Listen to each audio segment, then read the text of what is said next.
نحمده ونصلي على رسوله الكريم أما بعد فأعوذ بالله من الشيطان الرجيم بسم الله الرحمن الرحيم ويسألونك عن ذي القرنين قل سأتلو عليكم منه ذكرا صدق الله مولانا العظيم. محترم بزرگوں، آج کی تراویح میں ایک پارے کی تلاوت کی گئی اور آج تک ہماری تراویح میں 16 پارے مکمل ہوئے ہیں.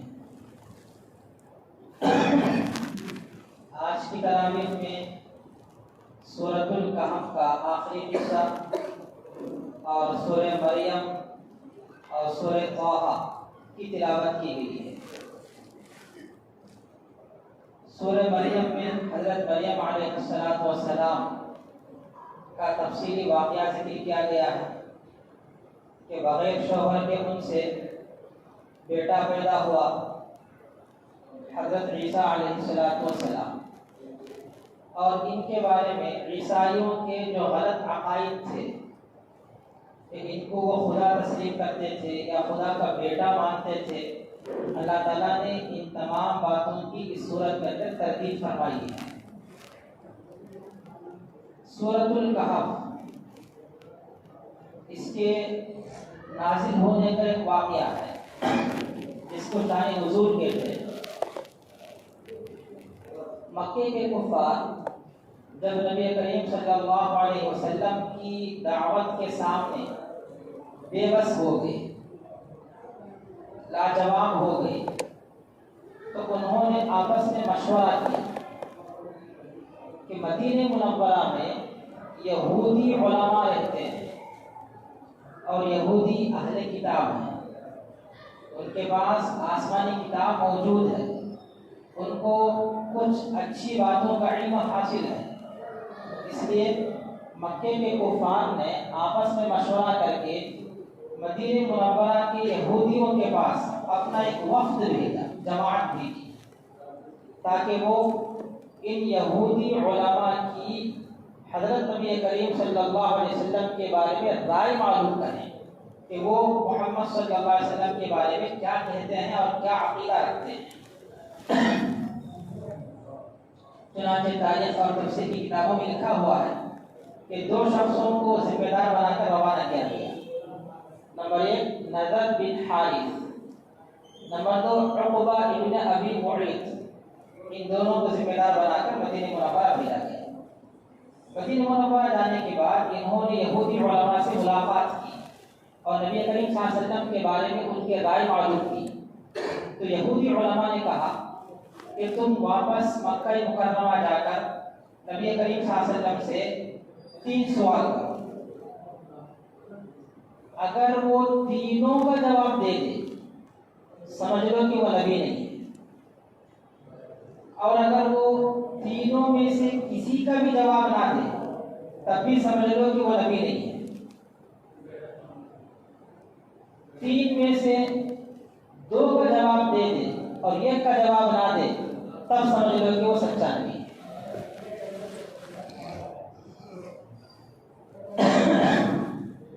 تین سوال کیا تھا؟ نمبر 1، پہلا سوال یہ تھا کہ وہ نوجوان کون ہے جو کافر بادشاہ کے ظلم سے پریشان ہو کر بھاگے اور غار میں چھپ کر اللہ کی عبادت کرنے لگے. نمبر 2، ذوالقرنین بادشاہ جس نے ساری دنیا پر حکومت کی ہے، وہ کون ہے، اس کے حالات کیا ہیں. نمبر 3، روح کیا چیز ہے. یہ 3 سوالات یہودی علماء نے مکے کے کفار کو سکھا کر دیے. یہ لوگ خوش ہو گئے، چلو اب تو پتہ چل جائے گا کہ یہ محمد صلی اللہ علیہ وسلم سچے نبی ہیں یا جھوٹے نبی ہیں. انہوں نے آ کر نبی کریم صلی اللہ علیہ وسلم کے سامنے 3 سوال رکھے. تو آپ علیہ السلام نے فرمایا میں ان کا جواب کل دوں گا. انشاءاللہ کہنا بھول گئے. وہ لوگ کل آئے، پھر سوال کیا تو آپ علیہ الصلوۃ والسلام پر وحی نہیں آئی تھی. آپ نے فرمایا کل جواب دو. اب بھی انشاءاللہ کہنا بھول گئے. تفسیر کی کتابوں میں لکھا ہوا ہے اس طرح کل جواب دوں گا، کل جواب دوں گا کہتے کہتے ایک روایت کے مطابق 17 دن گزر گئے وحی نہیں آئی، اور ایک روایت کے مطابق 19 دن گزر گئے وحی نہیں آئی. جب 17 یا 19 دن گزر گئے تو اللہ تبارک و تعالیٰ نے یہ آیت نازل فرمائی سورہ کہف کی، وَلَا تَقُولَنَّ لِشَيْءٍ إِنِّي فَاعِلٌ ذَلِكَ غَدًا إِلَّا أَن يَشَاءَ اللَّهُ. آپ جب بھی آئندہ کل کوئی کام کرنا چاہیں تو یہ نہ کہو کہ میں کل یہ کام کر لوں گا، بلکہ یہ کہو انشاءاللہ میں کل یہ کام کر لوں گا، کل میں انشاءاللہ جواب دوں گا. یہ آپ کو کہنا چاہیے تھا. پھر نبی کریم صلی اللہ علیہ وسلم پر اللہ تعالیٰ نے وحی نازل فرمائی، اور اس وحی میں ان کے 3 سوالات کے جوابات تھے. پہلا سوال تھا وہ نوجوان کون ہیں جو ظالم بادشاہ کے ظلم سے بھاگ کر غار میں چھپ کر عبادت کرتے تھے. ان کا تفصیلی واقعہ بیان کرنے کے لیے سورۃ الکہف اللہ تعالیٰ نازل فرمائی، جس میں اصحاب کہف کا تفصیلی واقعہ ذکر کیا گیا. ان کا دوسرا سوال تھا وہ کون بادشاہ ہے جس نے ساری دنیا پر حکومت کیا ہے. اللہ تعالیٰ نے اس سوال کا جواب دیا وَيَسْأَلُونَكَ عَنْ ذِي الْقَرْنَيْنِ قُلْ سَأَتْلُو عَلَيْكُم مِّنْهُ ذِكْرًا. اسی سورہ کہف میں دوسرے سوال کا بھی جواب ہے. ان کا تیسرا سوال تھا کہ روح کیا چیز ہے. اس کا جواب اللہ تعالیٰ نے تفصیلی نہیں دیا، اجمالی اور مختصر دیا.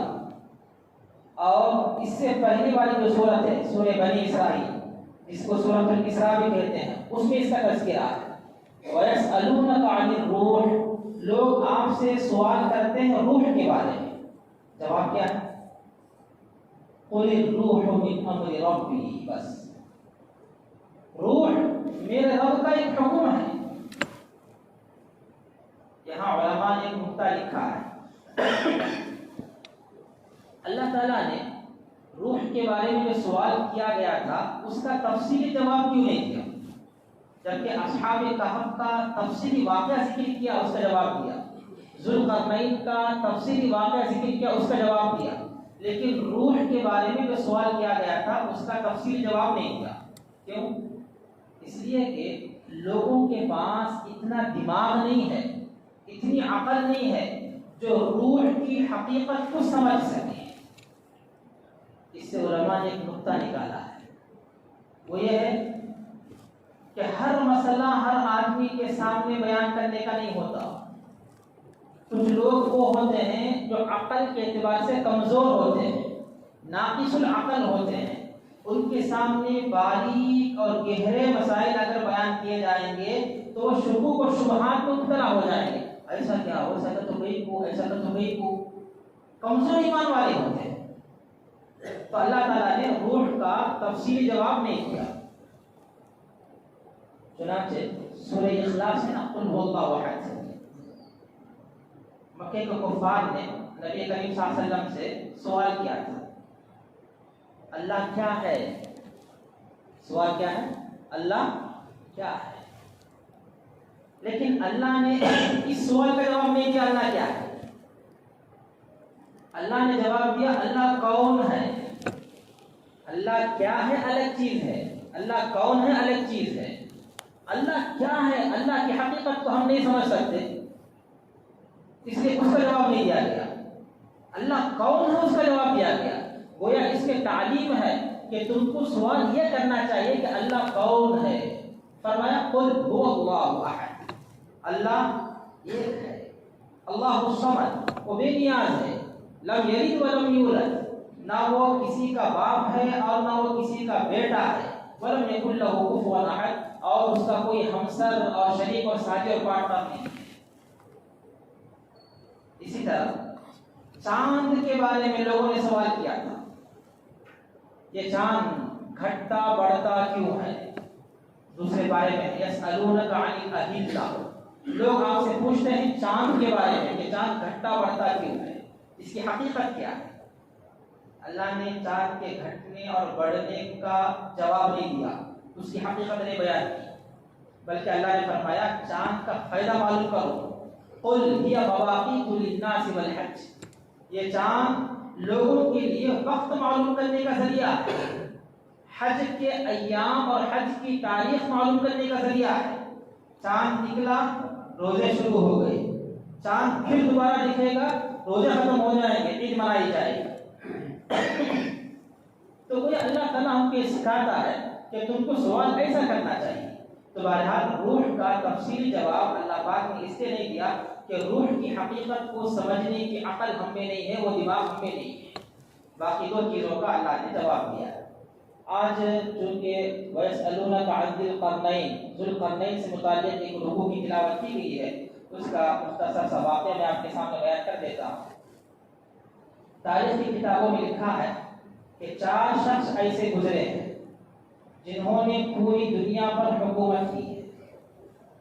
ان 4 شخصوں میں سے 2 مسلمان تھے اور 2 کافر تھے۔ 2 مسلمان کون کون تھے؟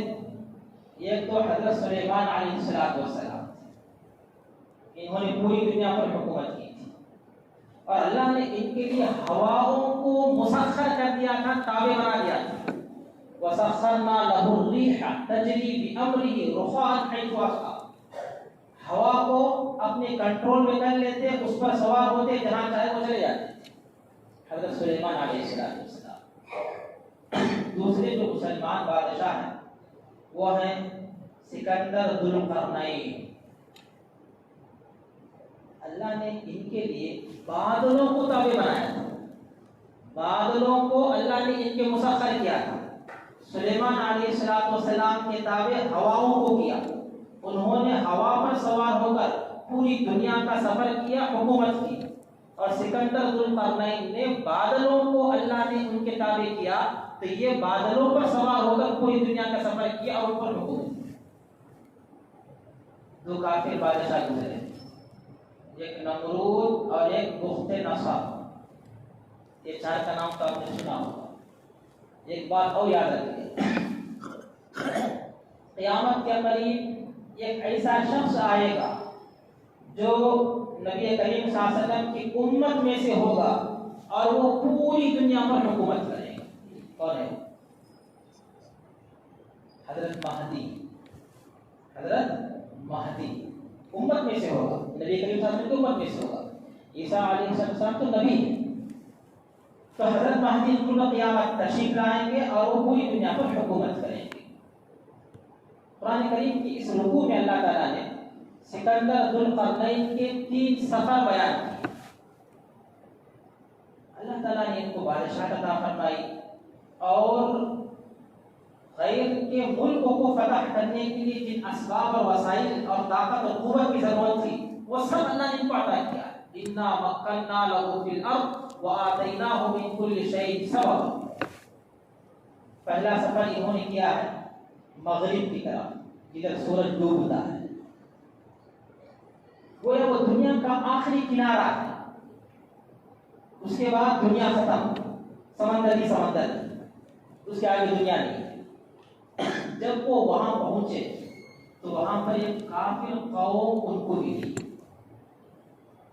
اللہ تعالیٰ نے سکندر ذو القرنین کو اختیار دیا، یہ کافر قوم اپنے کفر کی وجہ سے سزا کی مستحق ہے، قتل کیے جانے کی مستحق ہے۔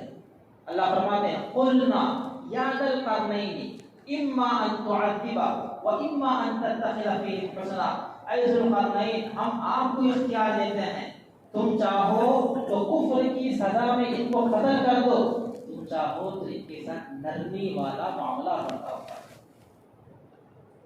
دونوں اختیار۔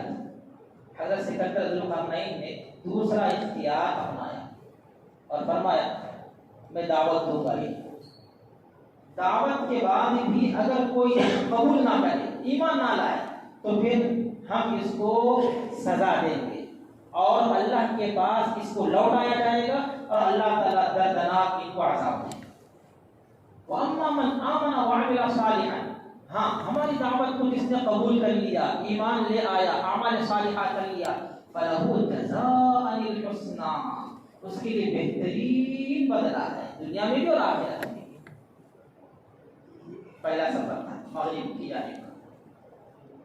نمبر 2، دوسرا سفر انہوں نے کیا مشرق کی جانب، جدھر سے سورج نکلتا ہے، طلوع ہوتا ہے۔ ایک تیسرا سفر انہوں نے کیا، لیکن اس تیسرے سفر کا رخ قرآن کریم کے اندر ذکر نہیں کیا گیا۔ البتہ حضرات مفسرین فرماتے ہیں شمال کی جانب کا سفر کیا ہے، مغرب، مشرق، شمال، جنوب، 4 سمتیں ہیں، 4 جہتیں ہیں، تو شمال کی جانب کا سفر کیا۔ تو وہاں پر ایک ایسی قوم ان کو ملی جن کی زبان کو یہ نہیں جانتے تھے اور ان کی زبان کو وہ نہیں جانتے تھے۔ لا یکادون یفقہون قولا، وہ لوگ ان کی بات کو سمجھ نہیں سکتے تھے، زبان ان کے الگ تھی، ان کے الگ تھی۔ بہرحال دعوت کے لیے، اپنی بات پہنچانے کے لیے ایک ترجمان، ٹرانسلیٹ کو مقرر کیا گیا اور اس نے دعوت پہنچائی۔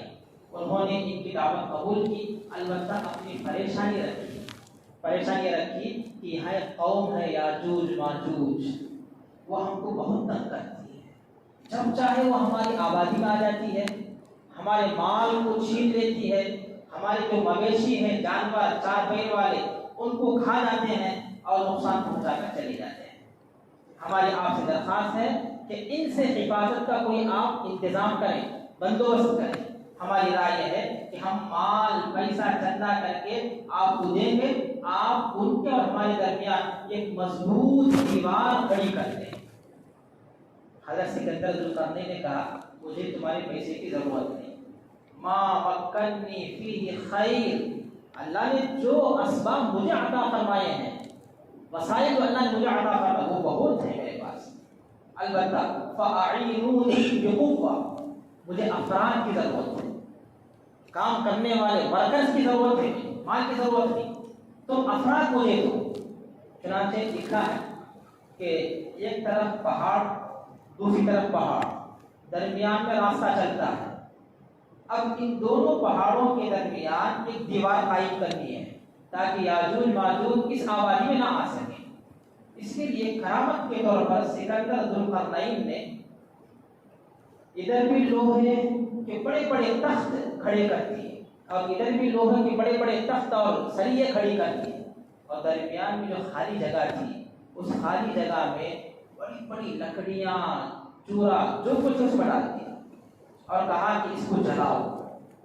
جب جلایا گیا تو لوہا گرم ہوا، پھر اس کے بعد پگھلتا ہوا تانبا اس کے درمیان میں ڈال دیا گیا، جس کی وجہ سے دیوار موٹی بھی ہو گئی اور دیوار مضبوط بھی ہو گئی۔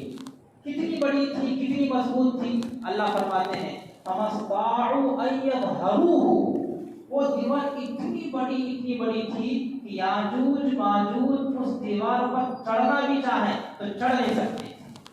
وَمَا اسْتَطَاعُوا لَهُ نَقْبًا، اور اتنی مضبوط تھی کہ یاجوج ماجوج اس پہ سوراخ کرنا چاہے تو سوراخ کرنے کی ان کے اندر طاقت اور سکت نہیں تھی۔ حدیث میں آتا ہے نبی کریم صلی اللہ علیہ وسلم نے ارشاد فرمایا کہ اس دیوار کو روزانہ یاجوج ماجوج اپنی زبان سے چاٹتے ہیں، صبح سے لے کر شام تک چاٹتے کہتے ہیں ان کے چاٹنے کی وجہ سے دیوار باریک ہو جاتی ہے اور قریب ہے کہ اس طرف کا حصہ نظر آنے لگے، شام ہو جاتی ہے تو وہ لوگ اس غفلت میں چلو اب تھوڑا سا کام باقی ہے، رات میں آرام کر لیتے ہیں، کل صبح آ کر وہ تھوڑا سا کام پورا کر دیں۔ جب صبح آتے ہیں تو اللہ کے حکم سے وہ دیوار پہلے کی طرح باقی رہ جاتی ہے، اپنے حال پر لوٹ جاتی ہے۔ یہ اللہ تعالیٰ کا ایک نظام ہے جس پر اللہ تعالیٰ چلاتا ہے، ورنہ اگر وہ لوگ چاہتے تو یہ بھی تو کر سکتے تھے نا۔ ایک ہی دن کا تو مسئلہ ہے، دن بھر مزدوری کیے، کام کیے، رات میں بھی نیٹ ڈیوٹی کر لیتے، وہ جو تھوڑا سا باقی رہ جاتا تھا اس کی بھی سوراخ کر لیتے تھے، یا افراد کو تقسیم کر لیتے، بھائی 100 آدمی دن میں کام کرو، 100 آدمی رات میں کام کرو۔ یہ اللہ تعالیٰ کو نظام چلانا ہے، اس سے اللہ تعالیٰ نے یہ بات ان کی دماغ میں نہیں ڈالا۔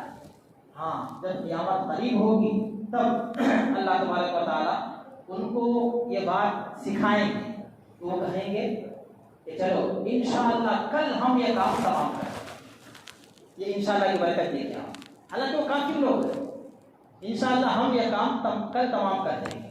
چنانچہ پھر کل آ کر دیکھیں گے تو جتنا کام انہوں نے کر رکھا تھا اتنا کام ہو کر ہے، تھوڑا سا کام باقی ہے، پھر وہ اس کو سراغ کر کے ادھر سے اندر سے باہر جائیں گے۔ یہ کب آئیں گے؟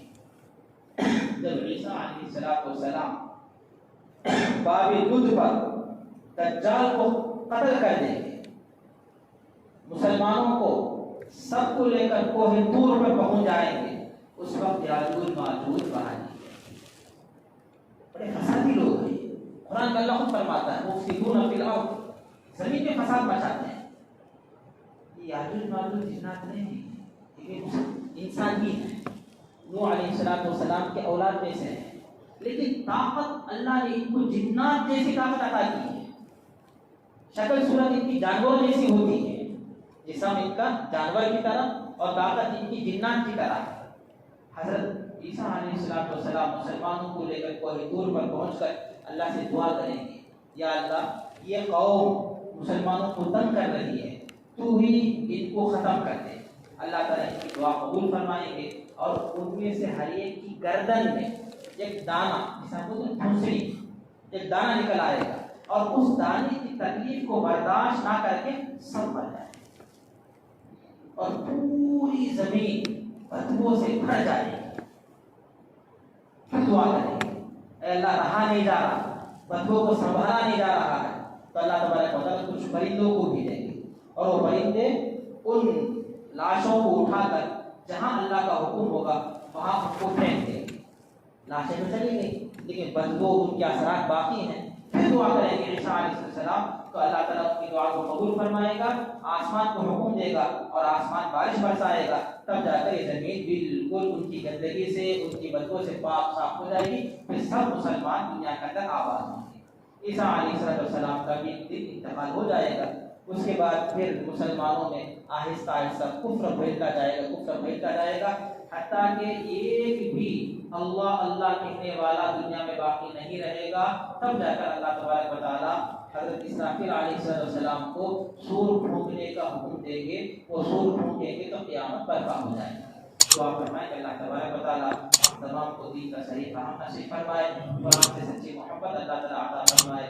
آمین ثم آمین، وآخر دعوانا الحمدللہ۔